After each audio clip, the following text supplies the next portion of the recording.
Welcome back to Boilers and Beyond. I'm Jordan Jones, back here today.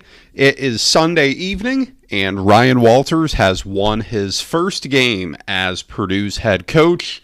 The Boilermakers come out of Blacksburg with a rain-soaked 24-17 win. We're going to break it all down here today, talk about how the Boilermakers got their first win of the season, talk about through two games, kind of some thoughts, observations on both sides of the ball. Just kind of an overview of everything about where Purdue is right now. So let's get on into it. If you don't, be sure to follow on Twitter, @BoilersBeyond. Lots of stuff there, tweeting during, after games, before games, throughout the week. Everything you need right there. Be sure to follow @BoilersBeyond and subscribe wherever you get your podcasts. We got 2 episodes a week coming throughout the season, so be sure to subscribe. You're not going to want to miss it. But let's get on into it. Purdue 24, Virginia Tech 17. A weird game. You know, it felt so weird throughout the whole day on Saturday because you knew that weather was a possibility. You know, this wasn't news. I was watching Ryan Walters' show on Wednesday night, and I'll be honest, I hadn't checked the weather in Blacksburg much, but Tim Newton even brought up the possibility of a weather delay on that show Wednesday night. So it was a possibility from the start, but the game starts a few minutes late, slightly delayed, and, you know, I'm thinking, all right, you know, they must feel they can get this thing in or get a good amount of it in. No. Purdue gets off to a great start, and then a 5.5-hour rain delay really just made it feel weird. This is one of those that, you know, to a certain degree for a Purdue fan, you'll never forget just because of how strange it was. But nonetheless, you know, Purdue gets out to a 17-0 lead. You're feeling really good about where Purdue is. By halftime, that's a 17-17 game. And then the second half, the defense pitches a shutout. The offense gets in the end zone once, and you win 24-17. It was interesting. The box score was almost a reverse of last week. Last week against Fresno State, you know, Purdue lost time of possession badly. Purdue lost total yardage pretty convincingly. Purdue lost third down badly. The entire script flipped this week. Purdue outgains Virginia Tech by around 140 yards, 141 yards. Purdue controls the ball for 38 minutes, as dominant as it really gets there. That's a lot. On third down, Purdue goes 7 of 17. Virginia Tech goes 2 of 12. There's your ball game. Virginia Tech could not get a ton going on offense. 286 yards isn't great. We'll talk about that a little more here soon. But, you know, Purdue was the better team here. And a week after Purdue not being the better team, it was a welcome sight. I think there was some real tangible progress from week 1 to week 2. And you always hear coaches say, you know, the biggest jump you make is from week 1 to week 2. That seemed to be the case for Purdue. And right out of the gate of this game, it absolutely felt like it. Purdue gets the ball first. It goes down on a beautiful 9-play, 75-yard drive. Moved the ball incredibly well. A mix of running and passing, very pass-heavy, but, you know, a good blend of it. A good mix of some things Purdue was doing in the pass game. A nice scoring drive. Then Purdue's defense comes out, gives up a first down, but then forces a punt. The offense picks up a couple first downs, and the game gets blown dead. Purdue is off to a really good start. And, you know, sometimes it's hard to really tell when you have a 5-hour rain delay. You know, you lose some of the mojo that you have built up, but you also give Virginia Tech a ton of time to respond. If there was something Purdue was doing that Virginia Tech wasn't expecting, if there was, you know, some type of matchup that Purdue was exploiting that Virginia Tech needed to find a way to stop, well, it had 5 hours to concoct something. So I think that, in general, makes it a little bit tougher to evaluate this, because in a standard game, You don't get that. The offense got off to a great start. The stall in the middle of the game was really concerning. I'll still hold a little bit of concern about that. Purdue punt downs, punt halftime, punt, field goal missed before a touchdown, another punt, end of the game. That's not great. Purdue had 5 straight drives between the second and third quarter where it didn't convert a single first down. That's really concerning. That's something that, when you're playing a better team, you can't have 5 straight drives end in a 3 and out. That's something that needs to be cleaned up. But, Purdue did kind of spark something a little bit later in the game. That field goal drive, 9 plays, 62 yards, moving the ball solidly. The touchdown, the Hudson Card touchdown run in the fourth quarter that put Purdue up, that was fantastic. 13-play, 74-yard drive that took 6.5 minutes off the clock. That's beautiful. That's something that you love to see. That's something you wish you could do on every drive. It gives your defense time to rest. It keeps their defense out there forever. Just ideal for Purdue there. So, there were a few explosive moments in the run game. You saw Tyrone Tracy have two big chunk plays, 21-yard carry, 22-yard carry. The 21-yarder was for a touchdown. Devin Maccabee had the 15-yard touchdown run, and he had the 20-yard run late in the game to kind of seal the deal. It's good to see those plays. That's really good. I think you want to see a little more consistency down to down in the run game, because when you add those few explosive plays up, man, that took up a lot of Purdue's run game. Purdue only averaged 3.9 yards per carry. You factor in some of those explosives, that changes things. Now, sack yardage is included too. Some of those runs were very much not designed runs by Hudson Card. I think you would like a little more consistency in the run game, especially between the tackles. But, I think for right now, that may just be an area where Purdue's a little bit deficient. Could be the case all season. I don't really know. It was interesting to see Purdue let Hudson Card run a little bit more, probably both by design and both by necessity. He looked like he was a little bit quicker to tuck it and run, a little bit quicker to use his feet on Saturday. Probably smart to a degree. He's capable of doing it. It's a very big benefit to your offense when your quarterback's capable of it. Now you have to try to keep him from getting hit. He probably took more hits on Saturday than you would prefer. That's going to be something to monitor. Purdue did, though. It was either its first or second drive. It was before the rain delay.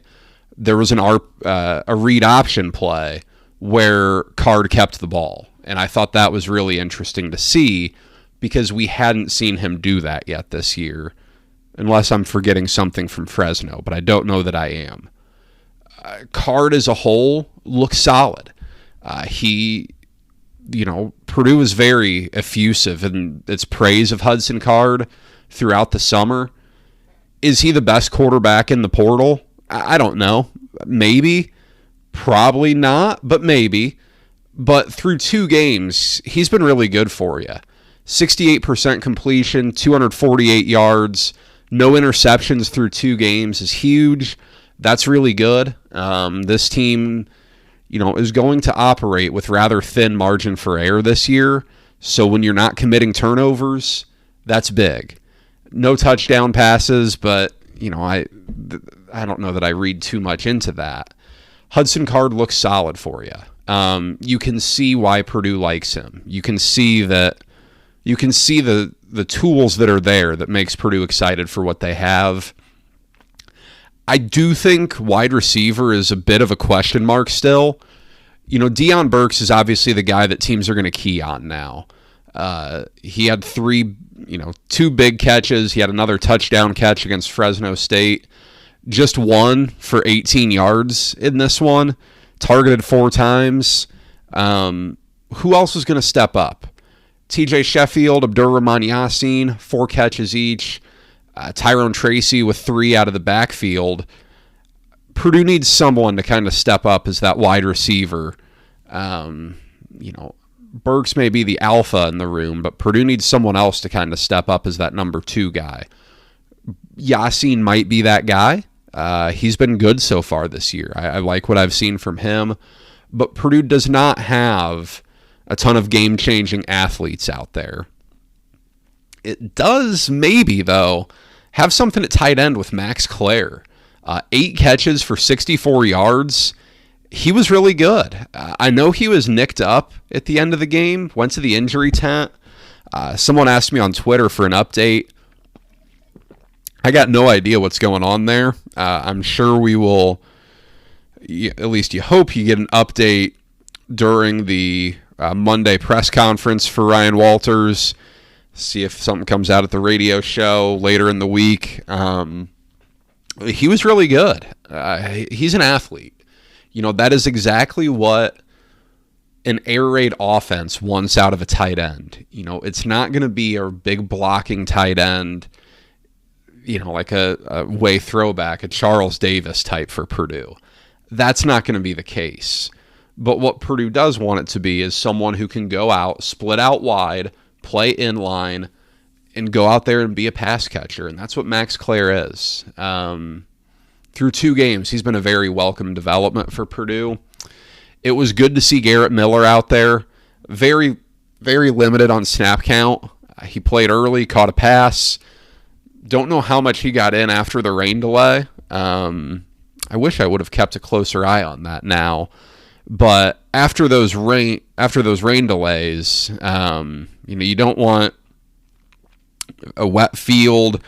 You don't want to risk aggravating anything more, especially with a knee. So Purdue kept it a little bit safe with him. I can't blame it. Purdue, ultimately, you need more than 24 points consistently. But I really like what I saw from Purdue manufacturing some of these drives. Explosive plays aren't necessarily fluky, but they're hard to count on. The ability to manufacture those drives. You look at Purdue's drive chart for the game, it had some of these drives that were really, really nice. 9 plays, 75 yards. The one before the rain delay was looking like a good one. Obviously, you come out of a rain delay, had a false start. That wasn't great. But some of these drives Purdue had, 62, 74. It's nice to see Purdue moving the ball like that. You need to translate that into more points. I think, as a whole, when you put up 427 yards of offense, you'd like more than 24 points to show for it. But beggars can't be choosy. Purdue gets the win. On the defensive side of the ball, the big story is the 11 rushing yards, right? Alan Karpik, Purdue history extraordinaire over at goldenblack.com, says that was the fewest number of yards Purdue had allowed rushing in a game since 1987. Purdue's social media team says it's the fewest that Purdue's allowed in a road game ever. That's big time. Virginia Tech probably isn't a great run team. Some real concerns about that offensive line that if you're a Virginia Tech fan, I think you are very concerned about moving forward. But, for Purdue, it did what it needed to do. I think those SEC transfers on the interior, Isaiah Nichols, Malik Langham, and to a lesser extent, Jeffrey Emba, those guys are looking good. They're looking really good. They're looking the part. You go off the edges at the outside linebacker spot. Nick Scorton's an absolute monster. Kadron Jenkins is playing the best football of his career. Purdue up front looks the part on defense. In the run game, O.C. Brothers has been excellent. He's doing a really good job in that role that Purdue has at linebacker that looks a lot different from what it has in previous years, but O.C. Brothers is playing really well. Opponents are trying to pick on him in the pass game when they can. You saw it on that touchdown against Fresno State in the south end zone. You saw it again on the wheel route on Saturday that Brothers got beat on a little bit, but there's only so much you can do. Good offense is good offense. He's been really good. The front of this Purdue defense has been solid. Fresno State didn't run it particularly well. Purdue got a good pass rush on him, and Mikey Keene beat him. Grant Wells was not able to do the same. The secondary still is what it is. Thieneman looks really good. Dylan Thieneman back there. He's really solid. It's fascinating to see how far he plays off the line of scrimmage, but he's been really good for you. He's going to have an awesome career at Purdue. I think Marquise Wilson looks the part of that top corner. He had a couple pass breakups. They don't throw at him much. He doesn't get targeted a whole lot. You see why. It makes sense. But he's been really good. I think there are some concerns with Markevius Brown and Cam Allen. Allen did have a pick. He's now moving up the school history leaderboards. If he has a couple more this year, he'll be like top 5 in career interceptions at Purdue. But Brown and Allen get picked on a little bit more. It is what it is. Purdue fans, Cam Allen's kind of the guy that Purdue fans are really punching at right now, and I get it. He's not been great so far this season, but look, there aren't other options really. Salim Turner Muhammad's still out. Stanford transfer. I don't know when he's going to come back, but you have Botros Alessandro who comes in a bit. He had a fine game, limited snaps, but Purdue doesn't have that type of depth. Antonio Stevens is more of a safety. I don't know if Anthony Brown, the Arkansas transfer, is ready to go at safety, but Purdue does not have a whole lot of depth at corner. It is what it is. You just have to try to piece something together and get through games. Something to note, Sanusi Kane entered the game as questionable on the injury report. Keep an eye on him. Purdue needs him healthy. That's something to monitor. But I thought as a whole, the defense took a step forward from week 1 to week 2. It did not play as strong of a quarterback.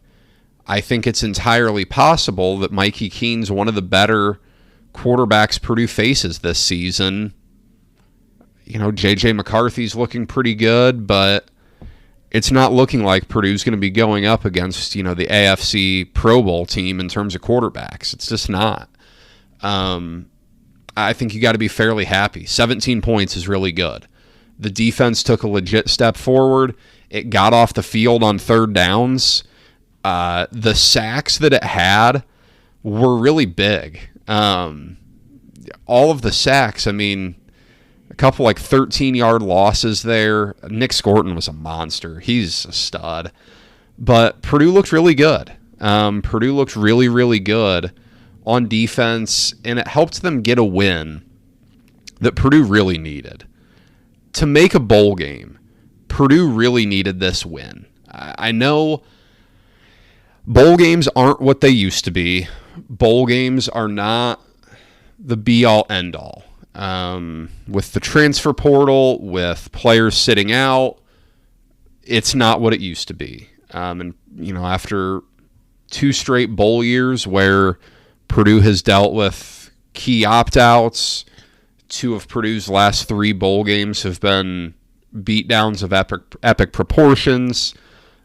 Look, bowl games aren't what they used to be, but you want to get as many wins as you can. You want the extra practices. It's good business to win as many games as you can. And if Purdue started 0-2, you start to play the schedule game. Going 6-4 the rest of the way was going to be tough. Now it needs to go 5-5 the rest of the way. It's got a really big one coming up against Syracuse. That's one, certainly a revenge game that we're going to break down later this week. But, that's the difference between 2-1 and 1-2 is very vast. Very, very vast. I'm looking at Twitter here. Someone brought up a good point. I don't like to say players should play less.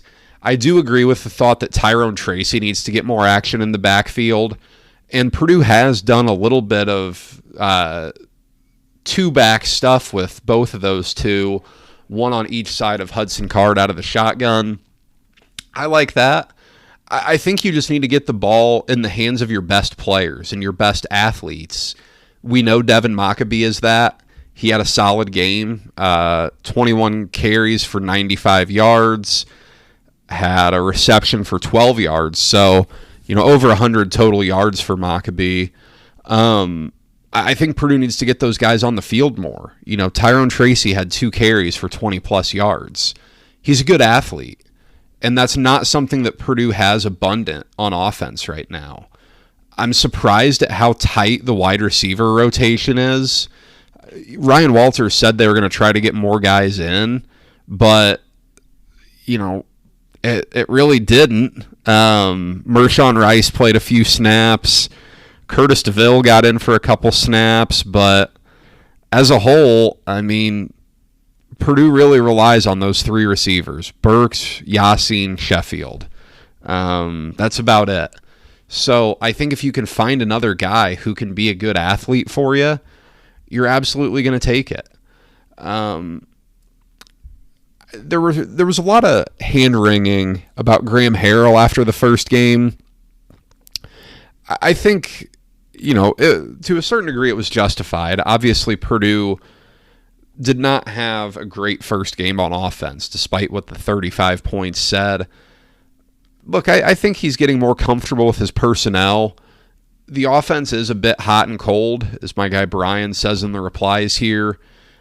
I think it's a mix of play calling and execution. This is still a new system. Guys are still getting comfortable in it.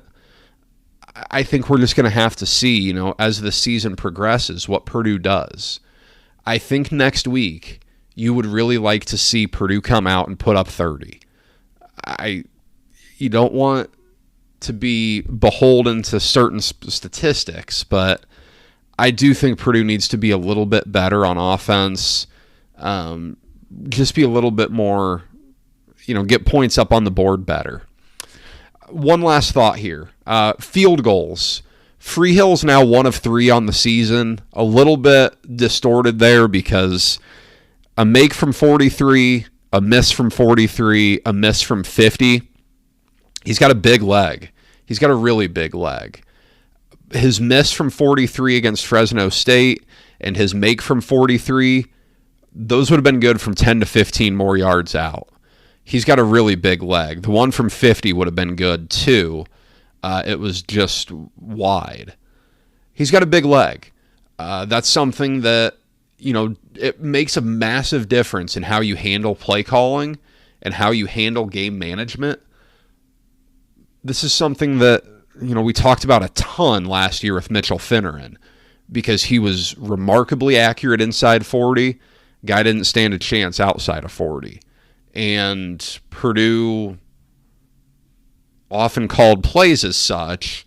Now, what is that number that Purdue's comfortable from? Is it 50? Is it 55? What's that number that you're comfortable sending him out from? That's something that I'm interested to monitor. But all in all, just to kind of put a wrap here, a good win for Purdue, a weird one that we're not going to forget anytime soon. Virginia Tech is not great. Let's just put it there. Ollie Jennings getting hurt early on was a big blow to them. He's a good player. He did not come back. He's a guy who could have made a big difference. He's a good receiver for them. Purdue would have struggled covering him, especially if you shift Wilson over to him and some of their other dynamic guys onto other Purdue corners. So, noteworthy. Nothing's played with an asterisk, but that did help Purdue there. Purdue's 1-1. I would have had Purdue 1-1. I hate picking game by game, but if you made me pick game by game, I would have had Purdue 1-1 at this point. So it is where it is. Now it's got a big one on Saturday under the lights at Ross 8 against Syracuse. We'll be back here midweek to preview that one. Might be a Thursday morning release. I'm not positive yet. Stay tuned. I will keep you posted on Twitter at BoilersBeyond. Always feel free to email the show, boilersandbeyondpod@gmail.com. You can email me anytime there, and be sure to subscribe so that you don't miss an episode. But until later this week, I hope you enjoyed Purdue's 24-17 win over Virginia Tech, and you all take care.